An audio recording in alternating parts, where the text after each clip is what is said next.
2 Peter 2. But there were also false prophets among the people, even as there will be false teachers among you, who will secretly bring in destructive heresies, even denying the Lord who bought them, and bring on themselves swift destruction. And many will follow their destructive ways, because of whom the way of truth will be blasphemed. By covetousness they will exploit you with deceptive words. For a long time their judgment has not been idle, and their destruction does not slumber.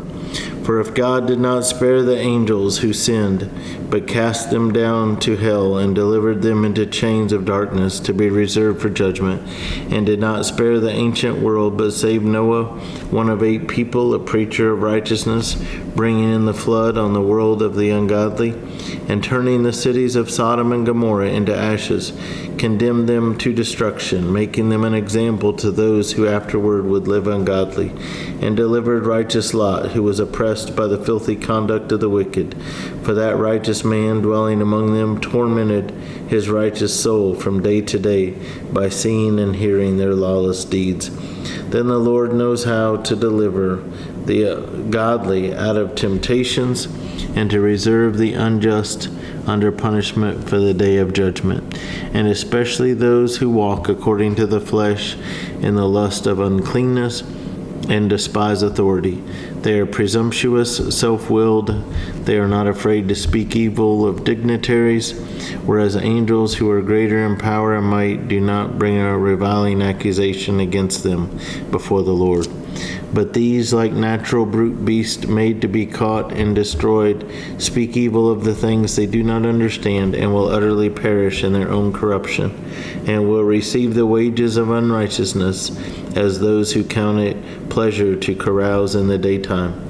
They are spots and blemishes, carousing in their own deceptions, while they feast with you, having eyes full of adultery, and that cannot cease from sin, enticing unstable souls. They have a heart trained in covetous practices, and are accursed children. They have forsaken the right way and gone astray, following the way of Balaam the son of Beor, who loved the wages of unrighteousness. But he was rebuked for his iniquity. A dumb donkey, speaking with a man's voice, restrained the madness of the prophet. These are wells without water, clouds carried by a tempest, for whom is reserved the blackness of darkness forever. For when they speak great swelling words of emptiness, they allure through the lust of the flesh, through lewdness, the ones who have actually escaped from those who live in error. While they promise them liberty, they themselves are slaves of corruption.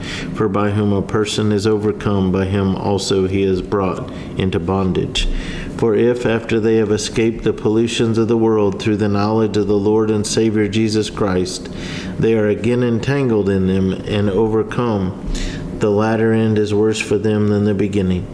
For it would have been better for them not to have known the way of righteousness, than having known it, to turn from the holy commandment delivered to them. But it has happened to them according to the true proverb, a dog returns to his own vomit, and a sow having washed to her wallowing in the mire.